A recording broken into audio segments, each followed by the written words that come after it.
चलो विद्यार्थी मित्रों आंकड़ाशास्त्रनी अंदर छेल्ले आपणे स्वाध्याय 14.3 नो दाखला नंबर 5 जोयेलो। हवे एनाथी पाछा थोड़ा आगळ जईशुं। दाखला नंबर 6 नी अंदर आपणे एवुं कहे छे के स्थानिक टेलिफोन यादीमांथी 100 अटक यादृच्छिक रीते पसंद करवामां आवी हती अने अंग्रेजी मूळाक्षरोमां अटकोमां आवता अक्षरोनी संख्यानुं आवृत्ति वितरण नीचे प्रमाणे मेळव्युं हतुं। अटकोमां आवता अक्षरोनी संख्यानो मध्यस्थ शोधो। अटकोमां आवता अक्षरोनी संख्यानो मध्यक पण शोधो अने बहुलक पण शोधो। पण बहुलक અને મધ્યકનો અભ્યાસ આપણે આગળ કરી દીધેલો છે એટલે એ તમારી જાતે તમારે એને શોધી લેવાના।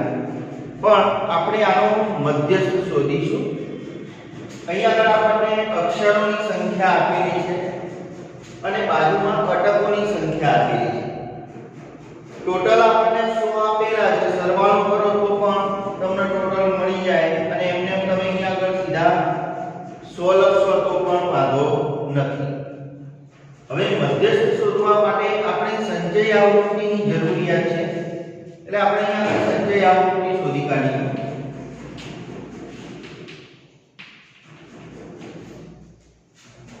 પહેલા વર્ગની તો જે આવૃત્તિ હોય એની જ આપણે લખીએ છીએ।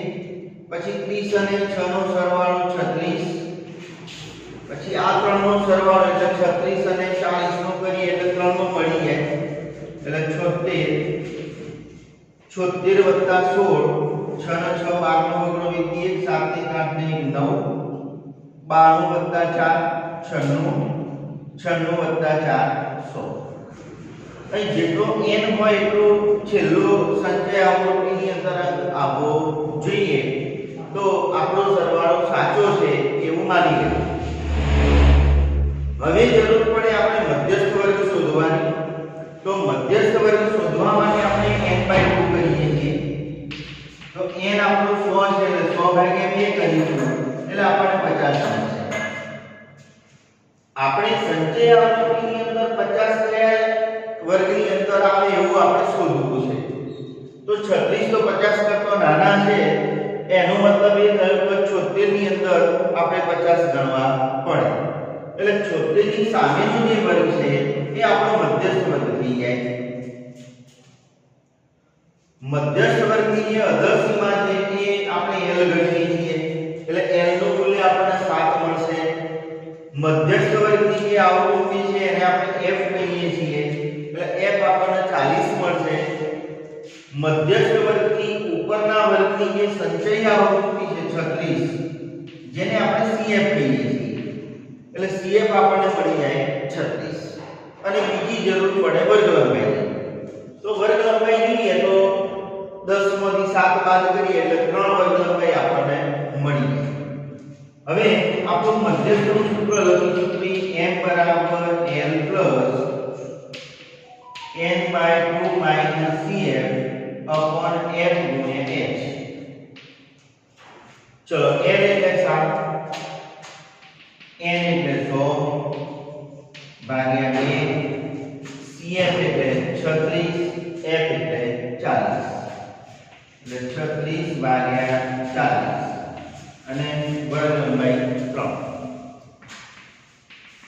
चलो 2 વડે ઉડાડીશું તો 50 નું 100, 50 માંથી 36 બાદ કરીશું तो आपने कितना મળશે 14 કે 36 વત્તા 4 40 10 50 40 ભાગ્યા ગુણ્યા 3।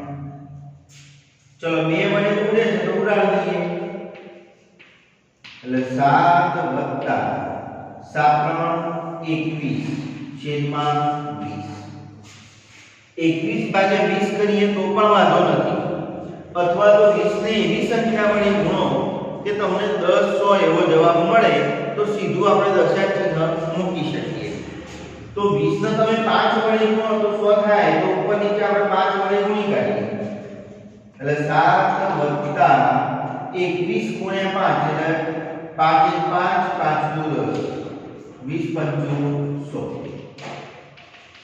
છેદમાં 100 છે એટલે બે અંકો પછી દશાંશ ચિહ્ન મૂકવું પડે એટલે 1 અને 2 એટલે 1 પછી આપણે દશાંશ ચિહ્ન મૂકવું પડે એટલે 1.05 આવું મળશે હવે આ બેનો સરવાળો કરીએ તો 7 + 1 8 એટલે 8.05 એટલે આપણને મધ્યસ્થ મળી જવાનું 8.05 બરાબર ઘણીવાર કેવું થાય કે સાદુરૂપ આપવામાં ભૂલ હોય અને આપણને જે મધ્યસ્થ મળ્યો એ ખાલી ચેક કરી લેવાનું કે આટલો જે મધ્યસ્થ વર્ગ છે એની વચ્ચેનો કોઈ પણ અંક આવતો હોવો જોઈએ માનો કે 7 થી 10 મધ્યસ્થ વર્ગ છે તો 7 કરતો નાનો અથવા 10 કરતો મોટો જવાબ આવતો હોય તો સમજી લેવાનું કે આપણી ગણતરીમાં ક્યાંક ભૂલ છે બરાબર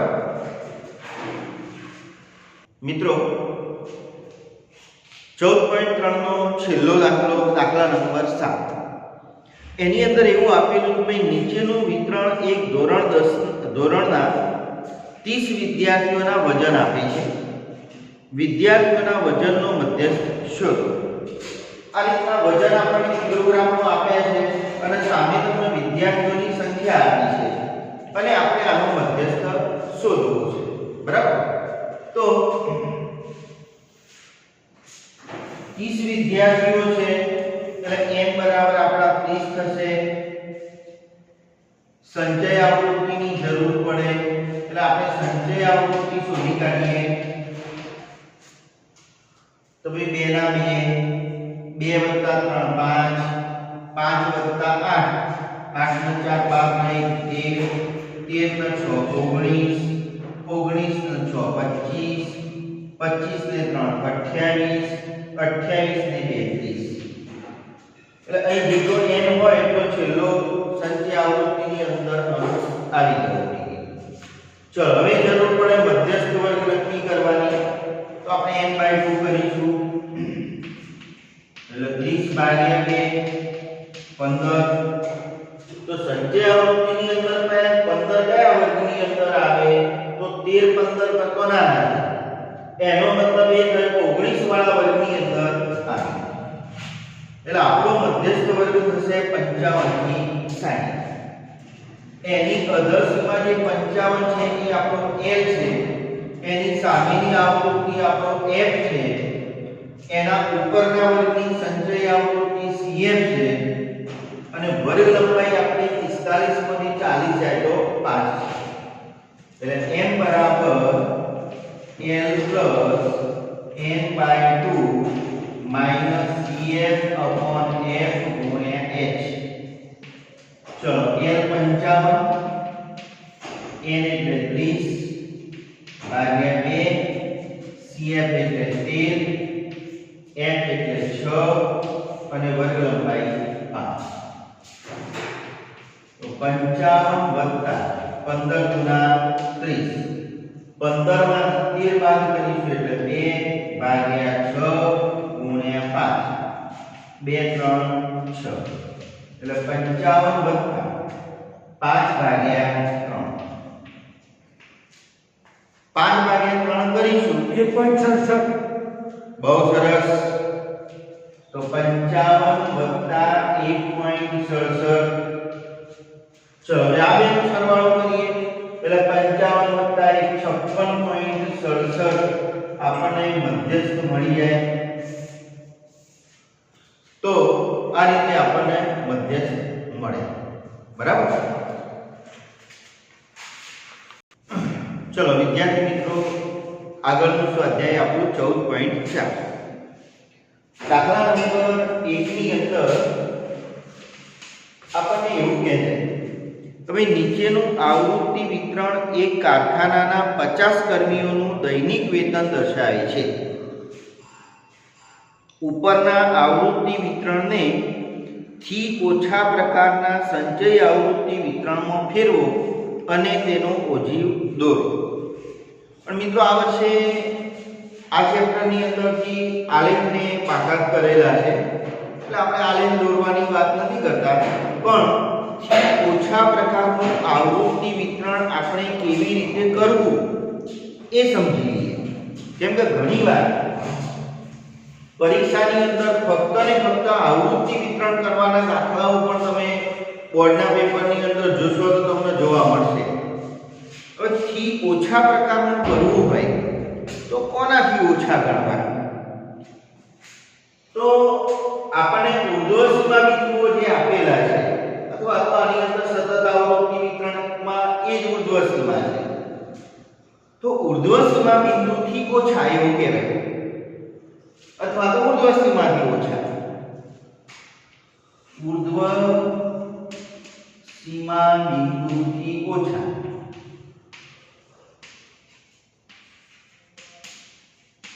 એનો મતલબ એ થયો કે આપણે અહીંયા આગળ ઉર્ધ્વસીમા બિંદુઓ લખવાના છે. એટલે 120 થી ઓછા, પછી 140 થી ઓછા, 160 થી ઓછા, 180 થી ઓછા અને 200 થી ઓછા. જો થી વધુ કયું હોય તો અધસીમા બિંદુથી વધુ કહેવાય. તો આપણે શું લખતા હોય? 100 થી વધુ, 120 થી વધુ, 140 થી વધુ એ રીતે લખતા. હવે આપણે અહીંયા આપણે એની આવૃત્તિ લખવાની છે. સંચય આવૃત્તિ એમ લખતો એમાં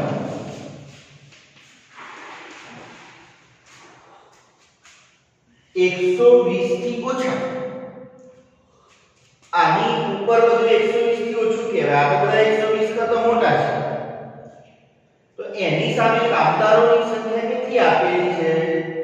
તો 12. તો 120 થી ઓછા વેતનવાળા કામદારોની સંખ્યા કેટલી કહેવાય? તો 12. બરાબર. 140 થી ઓછા, 140 થી ઓછા આ બંને વર્ગની સંખ્યા 140 થી ઓછા કહેવાય. કેમ કે 100 થી 120 પણ 140 થી ઓછામાં જ આવી જાય. નીચેવાળા તો 140 થી વધુ ના છે એટલે એ તો લેવાય નહીં. એટલે આપણે 140 થી ઓછા ગણતરી કરવી હોય તો આપણે આ બેનો સરવાળો કરવો પડે. એટલે 4 * 2 = 6, 1 + 1 2 એટલે કેટલા મળશે? 26. 160 થી ઓછા ગણવા હોય તો આ બધા 160 થી ઓછા કહેવાય. એટલે આ ત્રણેયનો સરવાળો કરવો પડે. પણ આ બેનો સરવાળો તો ઓલરેડી આપણે 26 મળી ગયો છે. એટલે 26 ની અંદર આપણે 8 ઉમેરી દઈએ તો આ ત્રણેયનો સરવાળો આપણને મળી જાય. એટલે 26 + 8 એટલે 26 ને 4 30 ને 4 34. 180 થી ઓછા તો આ બધા 180 થી ઓછા કહેવાય. તો આ 4 નો સરવાળો કરવો પડે. તો આ 3 નો સરવાળો આપણને 34 મળ્યો. તો એની અંદર આપણે 6 ઉમેરી દઈએ એટલે આપણને મળી જાય 40. 200 થી ઓછા તો આ બધા 200 થી ઓછા કહેવાય. તો આપણે આ બધાનો સરવાળો એટલે આટલા સુધીનો તો 40 મળી ગયો. આની અંદર તમે 10 ઉમેરો એટલે તમને 200 થી ઓછા મળી જાય. એટલે આ રીતે આપણને એની આવૃત્તિ મળી. આમાં તમને 30 કામદારો રહ્યા છે. એટલે આપણો જવાબ સાચો છે કે ખોટો એ અહીંથી ખબર 50 કામદારો રહ્યા છે. એટલે આપણો સરવાળો સાચો છે કે ખોટો એ અહીંથી આપણને ખ્યાલ આવી જાય. અહીં જેટલા n હોય એટલો ટોટલ અહીં આગળ આપવો જોઈએ. બરાબર. ઘણીવાર તમારી નવી બુકની અંદર તો આપી નથી પણ આલેખ દોરવા માટે આપણે આની ઉપર એક આભાસી વર્ગ લેતા. આ 120 થી ઓછા છે તો 100 થી ઓછા એવું લેતા. પણ 100 થી ઓછાની કોઈ માહિતી આપણને આપી નથી તો એની આવૃત્તિ આપણે 0 ગણતા અને એ રીતે આપણે એનો આલેખ દોરતા. પણ એવું કરવાની આપણે અત્યારે કોઈ જરૂર નથી. બરાબર છે.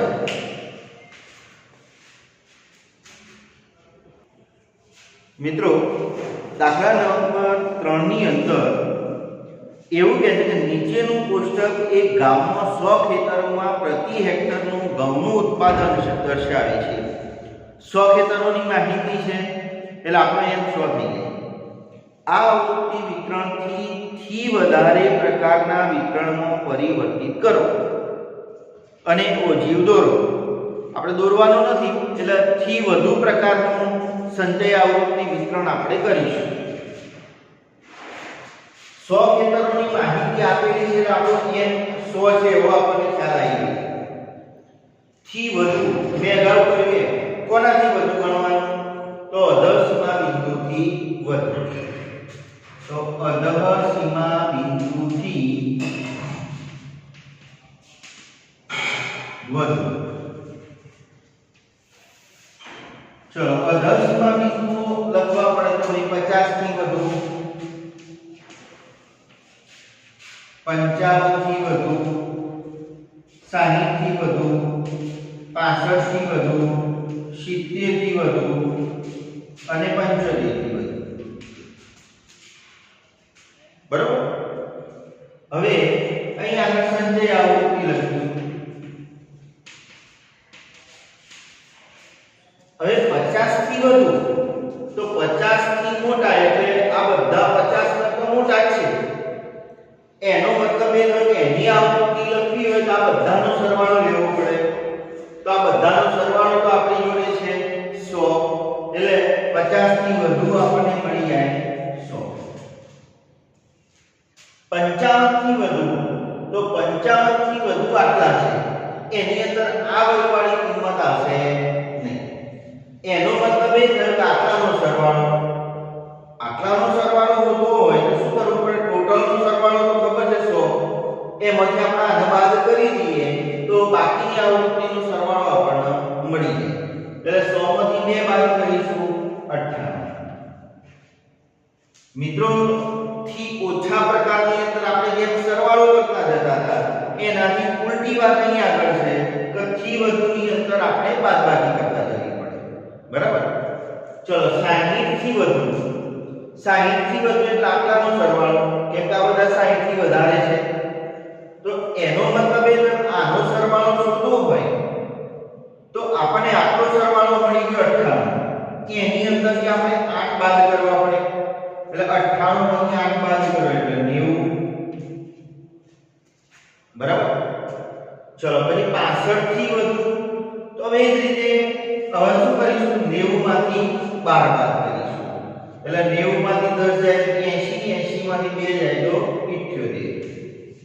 પછી શું કરીશું? 78 માંથી 24 બાદ કરીશું એટલે 4 ને 4 8, 7 માંથી 2 જાય તો 5. પછી 54 માંથી 38 બાદ કરીશું એટલે 38 ને 40, 10 50, 10 ને 12, 12 ને 4 16. આની અંદર પણ જો આભાસી વર્ગ લેવો હોય તો આપણે અહીં આગળ 80 થી વધુ એવો લેવો પડે. એટલે એના માટે લઈએ તો 16 માંથી 16 જાય તો 0 મળી જાય. એટલે 80 થી વધુ તો આપ્યા નથી એટલે એની આવૃત્તિ કેટલી ગણાય? 0. પણ ના લઈએ તો પણ વાંધો નથી. થી ઓછા પ્રકારની અંદર છેલ્લી સંચય આવૃત્તિ n જેટલો આપ્યો હોય એટલી મળે. થી વધુની અંદર પહેલી આવૃત્તિ જેટલો સરવાળો આપ્યો હોય એટલી મળે. એટલે પેલા કરતા આમાં ઉલટી વાત છે. બરાબર. તો આ રીતે આપણે થી વધુ અને થી ઓછા પ્રકારનું આવૃત્તિ વિતરણ તૈયાર કરી શકીએ. બરાબર. વિદ્યાર્થી મિત્રો, આપણે 3 મધ્યવર્તી સ્થિતિમાનના માપોની વાત કરી: મધ્યક, મધ્યસ્થ અને બહુલક. આ ત્રણેય મધ્યવર્તી સ્થિતિમાનના માપો વચ્ચેનો જે સંબંધ છે એ z બરાબર 3m 2x માં, એટલે બહુલક બરાબર 3 મધ્યસ્થ ઓછા 2 મધ્યક આવું કહેવાય. આમ તો આપણા પાઠ્યપુસ્તકની અંદર આ સૂત્રને લગતા કોઈ દાખલાઓ આપ્યા નથી, પણ આ સૂત્રનો ઉપયોગ કરી અને આપણે કેવી રીતે ગણી શકાય એવું એકાદું ઉદાહરણ જોઈએ. માની લો કે મધ્યક, મધ્યસ્થ અને બહુલક ત્રણેયની અંદરથી કોઈ પણ બે વસ્તુ તમને આપેલી હોય, બે માપો આપણને આપેલા હોય અને ત્રીજું માપ આપણે શોધવું હોય ત્યારે આ સૂત્રનો ઉપયોગ આપણે કરી શકીએ. કેટલીક વાર દાખલાની અંદર ત્રણે શોધવાનું કહ્યું હોય તો એની અંદરથી તમે કોઈ પણ બે માપ શોધી કાઢો અને ત્રીજું માપ શોધવા માટે આ સૂત્રનો ઉપયોગ કરી દો તો પણ તમને એનો જવાબ મળી જાય અને ખોટું પણ પડે નહીં. માની લો કે આપણી જોડે બહુલક પણ 25 હોય, મધ્યક પણ 25 હોય અને મધ્યસ્થ આપણને માત્ર શોધવાનો કહ્યો. તો આપણે આ સૂત્રની અંદર જે કિંમતો આપણી જોડે છે એ આપણે મૂકતા જવાની. z આપણને આપેલો છે 25, મધ્યસ્થ આપણે શોધવાનું છે અને મધ્યક આપેલું છે 25. તો આપણને આવું મળશે કે 25 બરાબર 3m માઈનસ 25 ગુણ્યા 2 50. ચલો 50 ને આ સાઈડ લાવી દઈએ એટલે 25 વત્તા 50 બરાબર 3m. તો 50 વત્તા 25 75 બરાબર 3m. હવે આપણે m ને શોધવો છે એટલે ત્રણ ગુણાકારમાંથી કયો લઈ જવો પડે? ભાગાકાર. એટલે 75 ભાગ્યા 3 25 તાલી 75 એટલે મધ્યસ્થ આપણને મળી જાય 25. તો આ રીતે મધ્યસ્થ મળે. આ જ રીતે મારો મધ્યસ્થ અને મધ્યક આપ્યા હોય, બહુલક શોધવું હોય તો પણ સૂત્રમાં કિંમતો મૂકવા મળી જાય. બહુલક અને મધ્યસ્થ આપે મધ્યક શોધવું હોય તો પણ મળી જાય. ટૂંકમાં ત્રણમાંથી કોઈ પણ બે પદોના મૂલ્યો, માપોના મૂલ્યો આપેલા હોય અને આ સૂત્રની અંદર મૂકી અને સાદું રૂપ આપીએ તો આપણને એનો જવાબ મળી જાય. બરાબર?